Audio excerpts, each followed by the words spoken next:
The one thing that I really appreciate about Food for Friends is it's not real schedule-y. So if you're working for not Uber Eats. Uber Eats isn't real schedule-y either, but Postmates isn't schedule-y either. But there's certain companies that are schedule-y.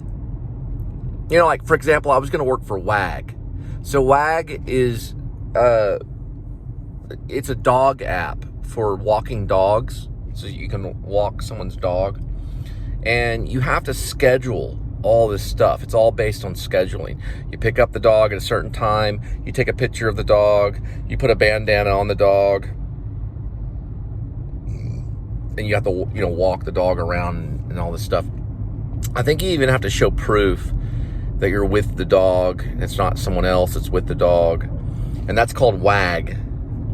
And they're real schedule-y. So Food for Friends is not schedule-y. It's an on and off thing. You turn it on, you turn it off. You turn it on, you turn it off. And that's fine, because the world's crazy and things happen when you're on the road and you're bringing food to friends, right? So you don't know what's really going on with the driver, mechanical, there could be gas things, there could be all kinds of stuff. So those types of jobs that are real, you turn it on and turn it off, are more realistic. And most of them do offer that aspect of it. You can turn it on and you can turn it off. When they get all schedule-y and they're like blocky, they get all blocky, too blocking. Have you ever been in a play where there's too much blocking? Like, what am I going to do? I'm like a robot. It's too much blocking, that kind of thing. The cool thing about Food for Friends is we put a big message on there that says jump to task, jump to task, jump to this task, and then it just tells you to follow that task. It doesn't mix stuff. There's no mixing in Food for Friends. So if they bundle up a bunch of orders on you, and they're only allowed to do 2, then they tell you where to go. Meaning it takes over, not the navigator per se, but it says go directly to this store. You don't have to manually do it. It goes automatically. So it goes automatically and switches. So it's automatic. It's one move, right? So you get that new order and it just pops up and it's telling you to go to that order. They're like jump to task, jump to task, jump to task, jump to task over and over and over again. It goes right there. It's very, very clear and it stays on there. That's what's cool about Food for Friends. The reason why is because you're dealing with traffic. And a lot of people think, oh, I have to pick up this order and I go directly to their house. No, you always get the merchandise first in Food for Friends. You get the merchandise first. So if they double up, you go to both restaurants first. Then you start to deliver. You got tags on the food to match where the house is. That's what's great about Food for Friends. It's very clear because it goes jump to task, jump to task, jump to task, and it goes into that direction. And you don't have to manually do it.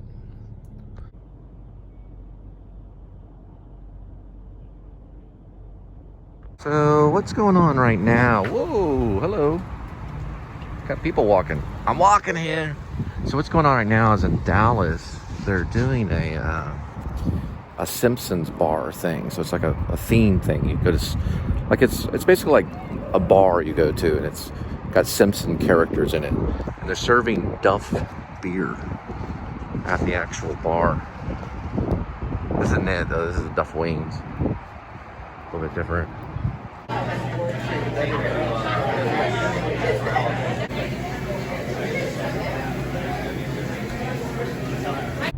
The one thing that you don't want to do to a Food for Friends driver is you don't want to have the restaurant cook the food quicker and then go pick it up for the driver, because the driver has to spend gas and their own money and time to pick up the food.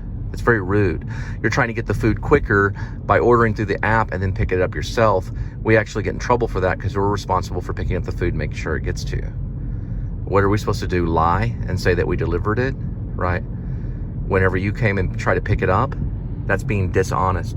It's not only being dishonest to the app, but it's being dishonest to a hardworking person that's trying to get by in the world. We are people. If you're getting some kind of special deal, then just go through the online site and order that way. Don't order through a driver app and then pick it up for the driver, because then they are responsible and they get in trouble. So don't do that, because it hurts the driver. Don't go out there and hurt the driver or the person that's helping you. Remember, patience is the virtue. It's all about patience. I've been doing this, trying to become a celebrity and an actor, and famous person. I've been doing this for 30 years. It's a long time. I think Jordan was in LA for about 15 years before his web series took off. And he met, the very talented Shelley Winters. That's 15 years of struggle.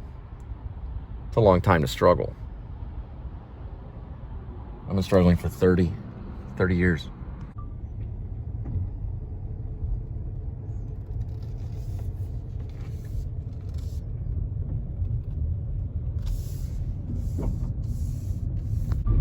There will be cone and cones.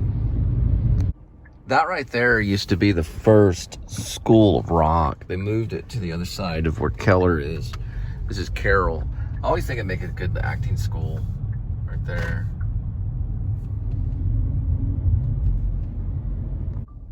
All right, so we are in the South Lake area. I'm just kind of giving you kind of an idea of what you're dealing with when you come to South Lake. And this is actually pretty average. Not real spectacular. It's not anything out of the ordinary. This is like an average house in South Lake. This is what it looks like. So you're talking about Beverly Hills. This is Beverly Hills of Texas, pretty much. And also one of the most expensive places to live in the world. So it's like probably the most expensive place in the world to actually live. Some places in Beverly Hills, of course, is expensive, but they're not as massive. South Lake is bigger. And this is just like average houses. Nothing big, nothing out of the ordinary. It's all over South Lake, just like this. So this is what you're dealing with when you come to South Lake. It's pretty massive.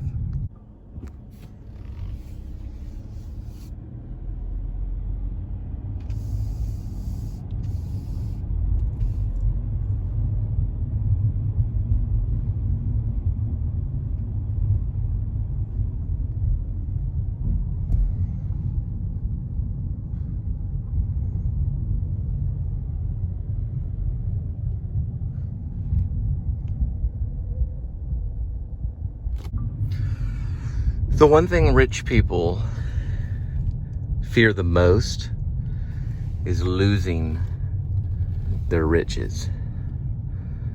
So it's not over once they achieve their millions of dollars, get all the property in the world, and they own everything, right?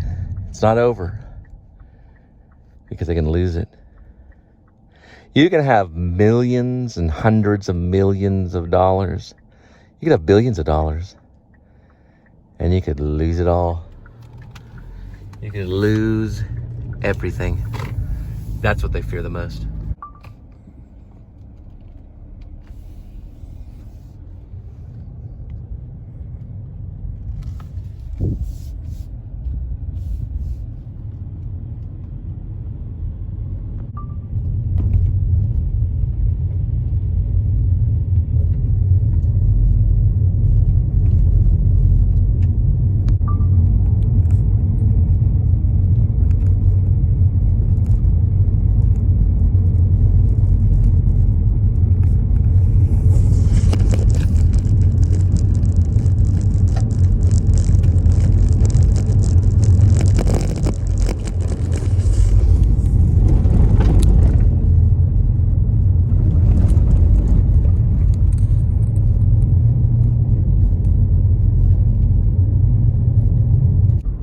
Just tell me what you want me to do, Mr. Hitchcock.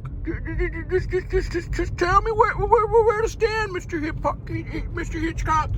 Mr. Hitchcock. Almost said Mr. Hip Pocket. Mr. Hitchcock, just stand where you want me to stand.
that's made me kind of upset, because I had some rude comments come through.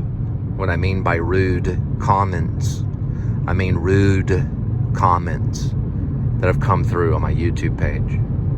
And I had some comments come through about my PayPal. And I'm surprised, because I'm going to be honest with you. Not a single penny has gone through my PayPal that I know of.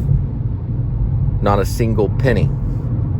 Not a dime. Not even $1. Not even $2. Not even $20. Not even $2,000. Not even $500,000. Right? And this has been going on for quite a bit of time. But I'll continue posting it because it's part of my signature, and it's also a real PayPal. So it's a real PayPal. Now, I am going to evangelize sometimes. Not all the time. I'll talk about Daniel Johnston sometimes. Sometimes I'll talk about maybe Jim Morrison. And then sometimes I'll talk about Jesus. And then sometimes I'll talk about the moon. Right? But the idea here is that not a single penny has come through, and I'm pretty upset.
So, Gerald Oldman III, who produces his own vlog show in Newcastle, England, arrives in the United States of America. And when he lands in Oregon, at the International Airport of Oregon, he gets into a lift, has a conversation with this guy named Ted, because he's stinking drunk. He drank a lot on the plane, a lot of scotch, because Gerald Oldman III loves to drink scotch. Well, finally, he arrives in Oregon. Now, there's another scene that cuts in between Rainy Love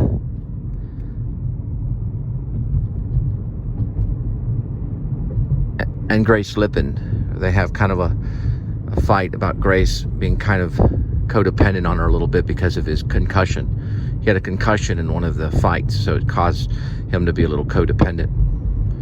And she takes these walks at night, and it makes him nervous. Cuts back to Gerald Oldman III, who runs the vlog show. Think of kind of like a Gary Oldman type. They're like perfect for the role.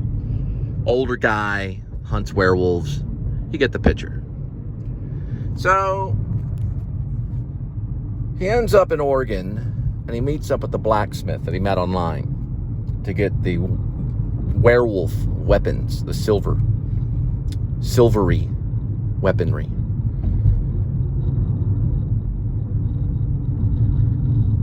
The guy goes by the name of John Smith, the blacksmith. It's not his real name, but it's his online name that he uses to smell, or to sell the blacksmith, to sell the blacksmith stuff, to smell the blacksmith. That's one of his alias. Smell the blacksmith. It's made up out of mistake. Smell the blacksmith. The reason why is he's kind of a hippie type. He doesn't bathe all the time. Goes by John Smith, the non-bathing blacksmith. Smell the blacksmith. So he meets up with him, and he purchases some weaponry to fight the werewolf. And one of the things that he purchased, Gerald Oldman III, the vlogger, probably very old, about Gary Oldman's age, he purchases silver dust. They can blow it, the werewolf. Man, that werewolf runs away. And acidic pain, just acid all over his face almost. Silver. Blows it into the werewolf's face.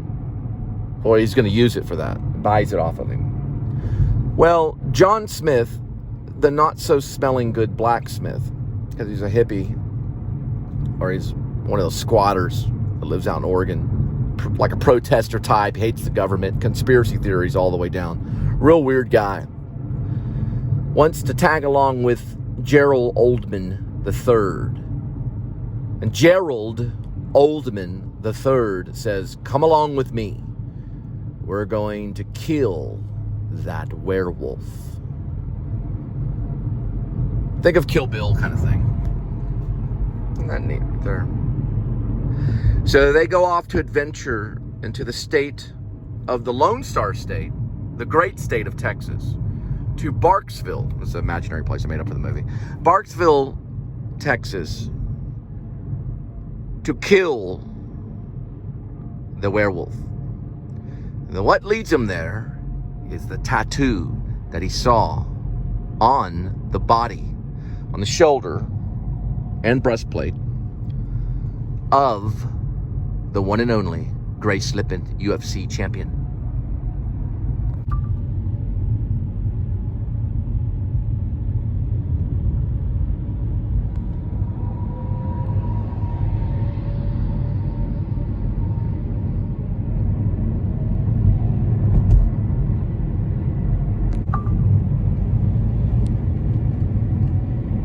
It goes beep. Whoops. It goes beep. Nice little beep noise. Beep. All the kids love me. Every single kid in this entire planet loves me more than you.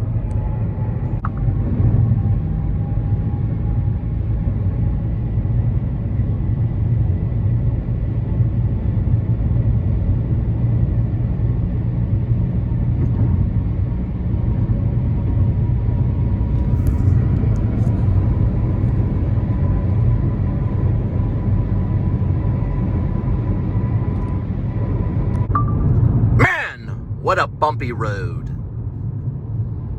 We're gonna listen to the train go choo-choo. Train that goes choo-choo. Jack Nicholson. And a little Dennis Hopper too, man. Little Dennis Hopper, man. We make a little Easy Rider here for a while now, aren't we, Cole? Ha ha! Ha ha ha! Look at that train. The train going in a cracked window. Everybody can see it right now, right there. Look at that train going right there. The city of Roanoke. Pandemic. Panning around the camera, aren't I, Trish? Just panning around, not like you like it. Come on, you like a little pan. There's a little pan there for you. Look at that pan. There we go down this way, right down there.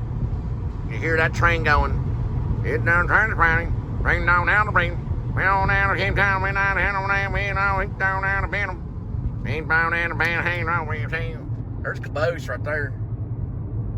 Get that train run. Big bound down again. They got a big old scar, smoking scar, big thing, down. It says, did you pray today?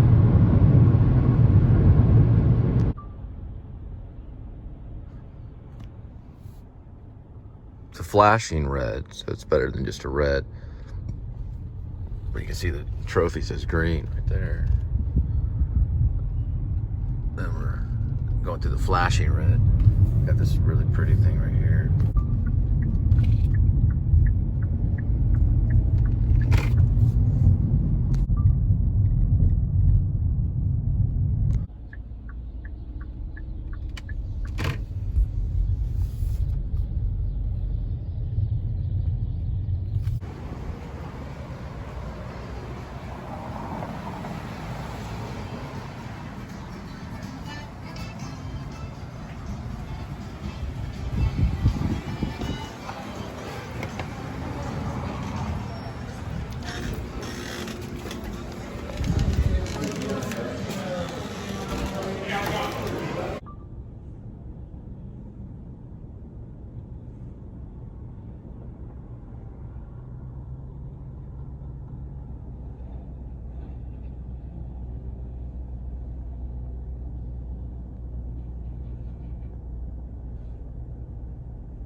Plot points of grace.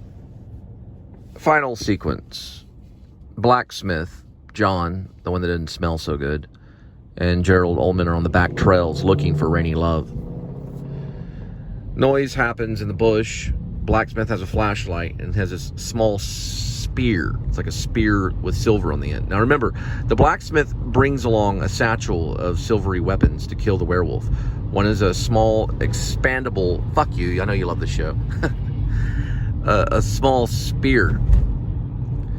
So it's a spear that expands. There's also dust, silver dust you can blow, and there's like these gloves, silver gloves with spikes on them to fight the werewolf. And of course, they're silver bullets. So the silver bullets goes into the revolver, and all of that's in the satchel that he buys and takes along with him. Now, the blacksmith, of course, my goodness, has a butthole too. The blacksmith, gets spooked, so he gets scared, and he goes into the bushes, of course, with the spear, I guess, to fight this creature that's in there or whatever. He hears it, and the creature bites his hand off. So he comes running back to Gerald Ullman III with no hand, screaming. So he finds out that the werewolf is real, and they go running back to Grace Lippen's house through the trails. He's wrapping his new friend's hand that's mutilated into a shirt. Calls the authorities at the same time. Then, right before he gets over the fence, whoosh, whoosh, Ullman takes it in the back. Big old scratch in his back. They collapse in the living room of Lippen's living room.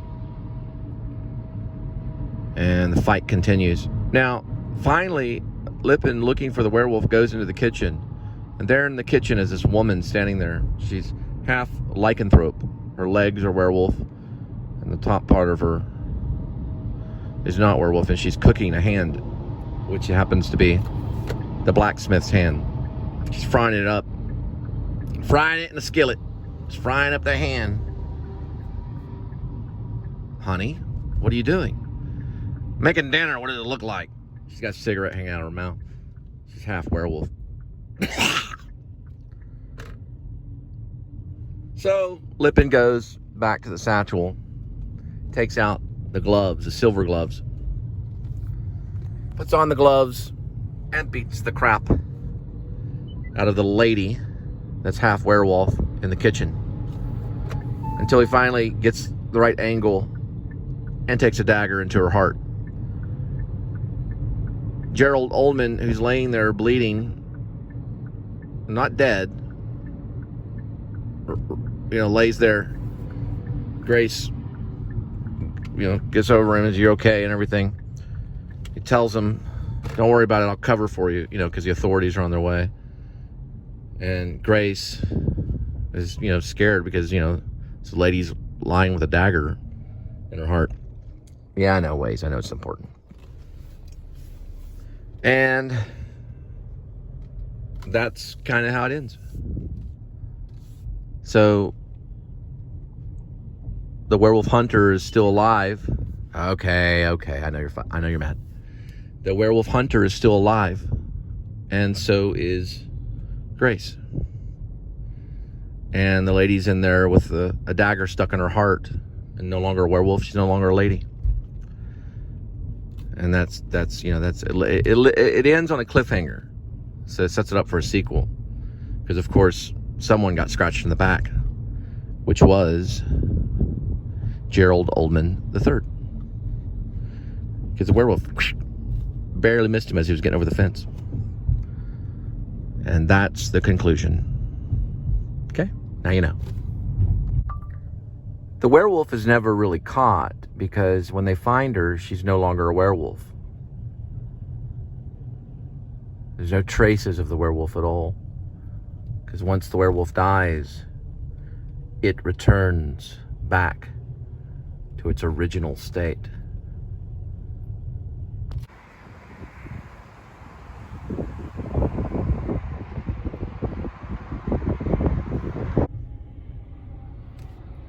So that concludes at least the final sequence of my werewolf movie, Grace. Now, I know some of it seems silly. Yes, the satchel with all the silvery weapons, but here's the thing. Silver weapons are not easy to just come across like that. Okay, it's not that easy. Especially silver bullets. Now, there's some floating around, maybe online, but it has to be pure silver. And the only way to know is to know that particular blacksmith. So he is very specific about it being completely silver. The dust, silver. Now, it hurts the werewolf, but the only way to kill this lycanthrope is when the silver passes through the werewolf's heart. Okay? It injures it horribly. Any type of silver. It's like acid hitting the skin when it's in the werewolf state. It can't have any silver at all. Same with, the dagger thrust. I mean, you can hurt the werewolf very badly just scratching it with silver. Okay? So you can fight the werewolf. But you cannot kill it unless the silver goes through the heart of the werewolf. And that will be talked about later, maybe in some kind of scene. when he explains what they have to do. Now, films that I'm thinking of, Fright Night, for one thing. I'm not the biggest fan of Fright Night, but I do like Fright Night. Because I think when I go back and watch some of the special effects, it's a little cheesy. That's why I want to kind of not really want to show the werewolf, really, at all. Or try not to show the werewolf, you know. Because over time, the monster looks more cheesy. The only monsters in today's standard that have, you know, stood the test of time is Jaws. That monster of the shark still looks fairly real. There's not many of them. Alien still, even the original Alien, still works. But not many of the horror films, the monster becomes comical. So that's important, that we don't see the werewolf. That's kind of the point of this particular werewolf film. You don't see the werewolf. Now later on, I got a witch film where you don't ever see the witch at all. You only hear her voice. And the filmmakers is a ghost, but that looks like a real person. But in this particular werewolf film, you might see the whiskers, the shadow, but you never see the werewolf. Now, of course, the kitchen scene, you see the legs, like the partial legs of the werewolf, when she's half werewolf and half woman in the kitchen. You see some of the legs, right? So, just want to make sure you know that. I'm going to backtrack a little bit and talk about the scene between the blacksmith and Gerald Oldman III, werewolf slayer. He finally gets to an area and makes a phone call at a payphone, the base of a hotel. The phone rings in the middle of the blacksmith that smells very horribly. And he's hammering out some weaponry, silvery weaponry, to kill werewolves. He's in the middle of his vlog show for a web series. Goes over to the phone, answers it. Now, before he does that, the blacksmith is like, "This is the type of hammer I use usually when I'm making this type of dagger." And he's banging on the silver dagger. The phone rings. He goes over, picks up a landline. "Hello? I am Gerald Oldman III. And I want to acquire weaponry to kill a lycanthrope." "Where do you want to meet?" the blacksmith says. "You have Cash App?" "Yeah, I use Cash App." "We must meet at a location first. I want to look at the weaponry, and I have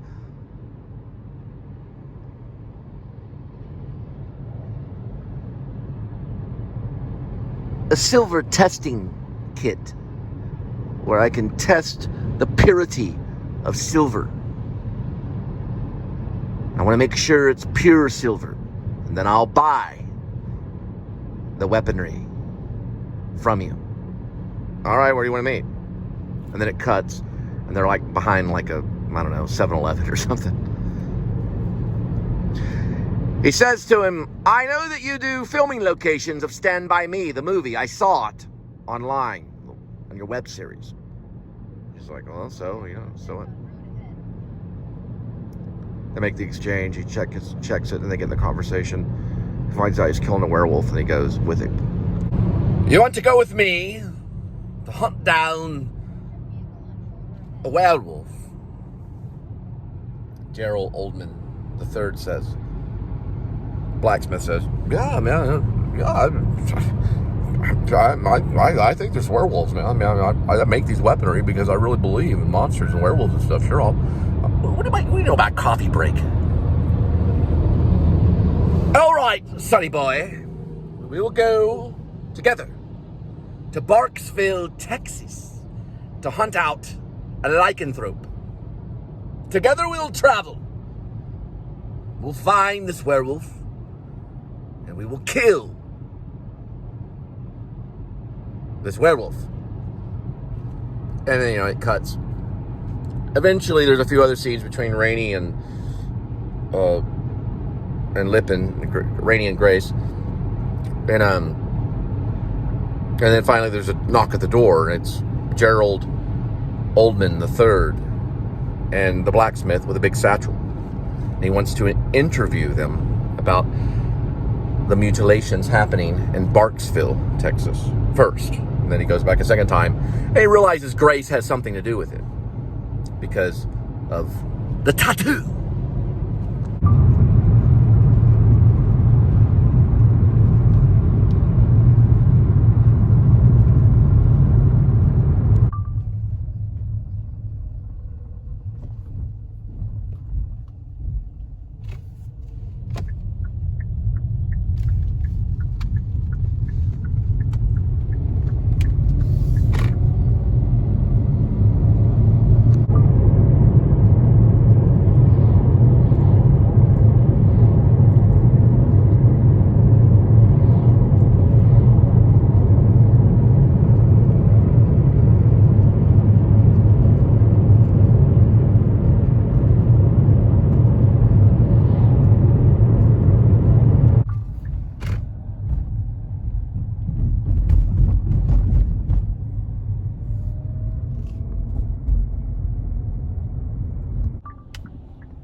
She goes, have a good night. I said, I have 3 children. I know what a good night is.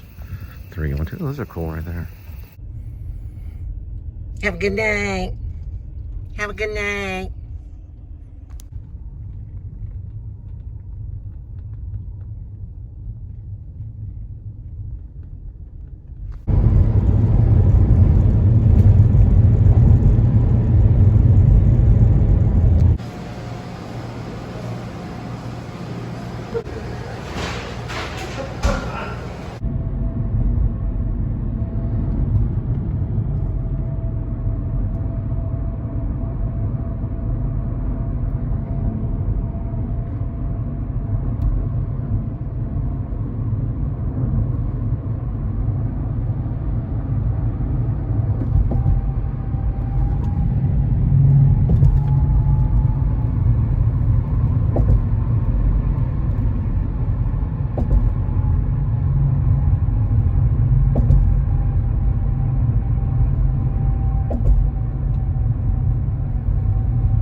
Hickory Creek. So we're passing Hickory Creek right here.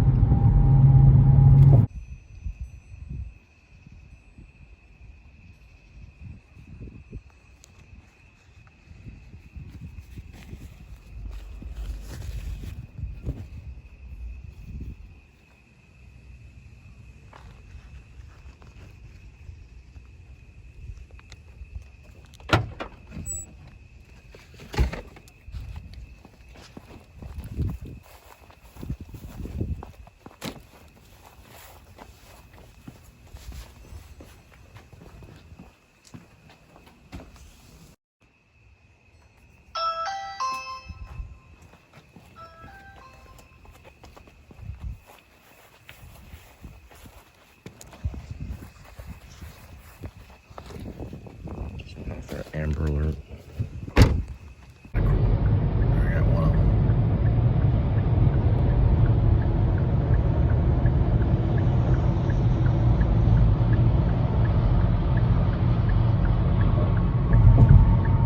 It's Amazon. They took over MGM. It's basically a Hollywood studio. They're driving around dropping stuff off. They own Hollywood pretty much. You want to do anything, you answer to Amazon or Google.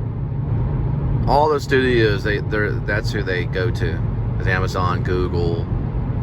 It's Amazon, Google, Amazon, Google. Maybe Apple too. Maybe even Facebook a little bit, but mostly it's going to be this company right here. That's MGM. You know, the lion that goes rawr and all that stuff. Yeah, I understand. Right there, there's Dr. Swisher's place right there. That is basically MGM. You're looking at the MGM lion. That's MGM. They own it. And I was the Russian security guard, number 2, in a movie that was on Amazon Prime called Butterfly. You're looking at the Russian security guard, number 2. I don't think I was paid by them, but if that thing makes any money, they better pay me. They better pay me if it does. But we'll find out. But, you know, Amazon owns MGM.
See, I will only see my children. There goes MGM right here.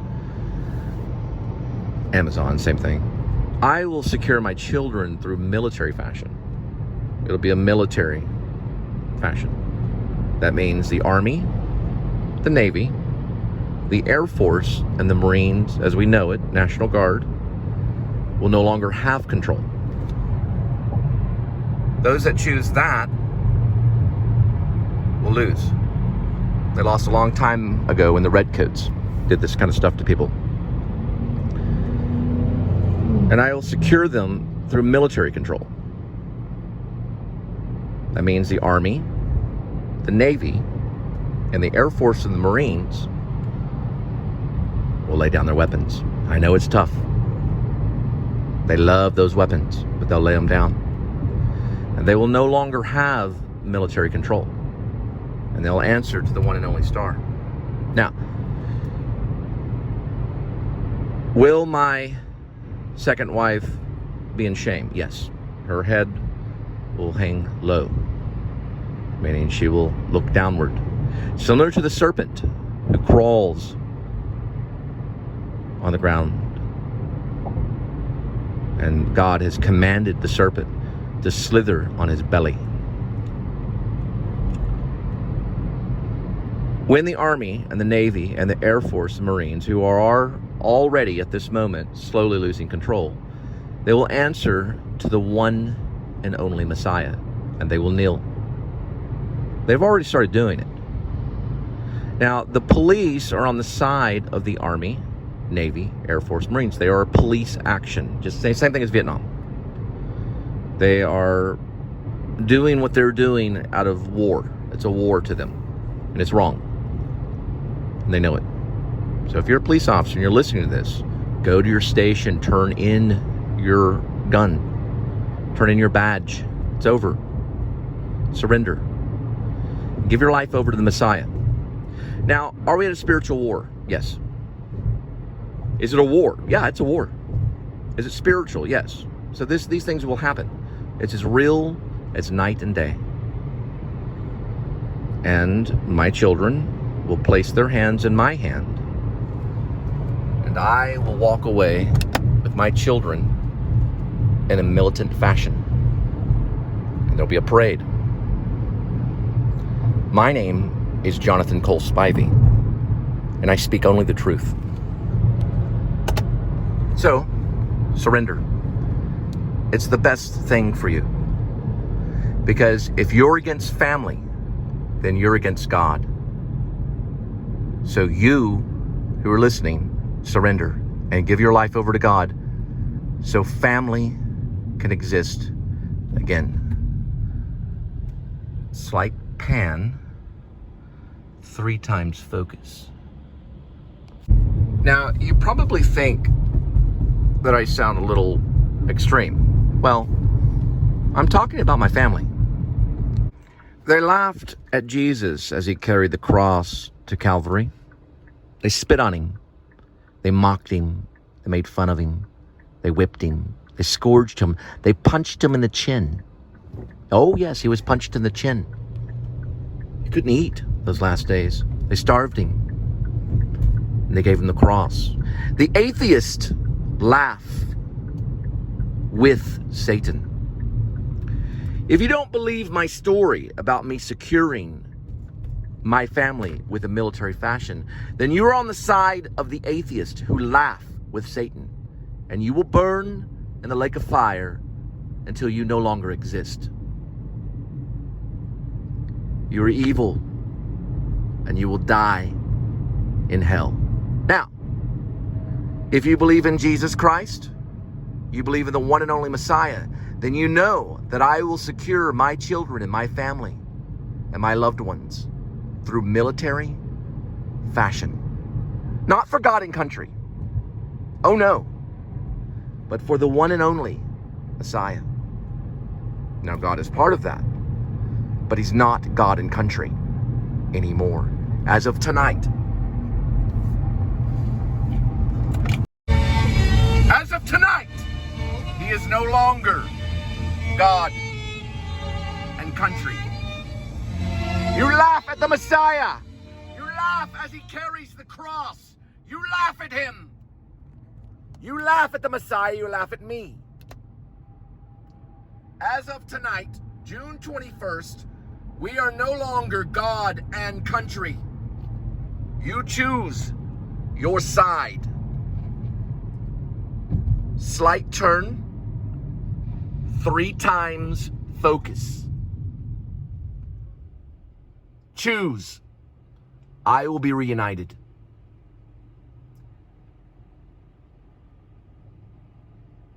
Reconciliation already happened. Reconciliation already happened. This will be turning green very soon. So I can go straight forward. 3 times focus. If you're continuing to watch it, you see a color here. Hamlet says, "My thoughts be bloody or nothing worth." So now, as of tonight, you have chosen either God or you have chosen the other direction, which is country. There's only one country, it's in heaven. You've chosen to begin. That flag will be lowered. There will only be one flag. The flag with the star. And since you have chosen right, then you will go to heaven. Remember what happened to Waco? Because they tried to choose in Waco, and they lost. There were many people that made choices. Do you think Waco is right or wrong? Do you think what happened to those people were right or wrong? Leave a comment.